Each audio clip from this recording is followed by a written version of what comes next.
Hi friends, welcome to our channel. ఈరోజైతే నేను cabbage pakodi చేస్తున్నాను. వెదర్ అయితే చాలా కూల్గా ఉంది, సో అందుకే క్యాబేజీ పకోడీ ప్రిపేర్ చేస్తున్నాను. ఎలా ప్రిపేర్ చేస్తున్నానో మీరు కూడా చూసేయండి.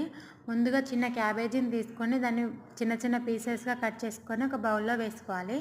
ఆ తర్వాత 1 కప్ మైదా, 1 కప్ కార్న్ఫ్లవర్ వేసి మంచిగా మిక్స్ చేసుకొని అందులో ఉప్పు, కారం, పసుపు, అల్లం వెల్లుల్లి పేస్టు, గరం మసాలా, చాట్ మసాలా వేసి మంచిగా వాటర్ వేసి ఈ కన్సిస్టెన్సీ వచ్చేంత వరకు కలుపుకోవాలి.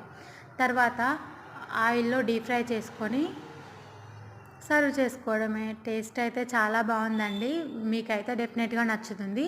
ఒకసారి మీరు కూడా ట్రై చేయండి. మా వీడియోస్ మీకు నచ్చినట్లయితే please like, share and subscribe.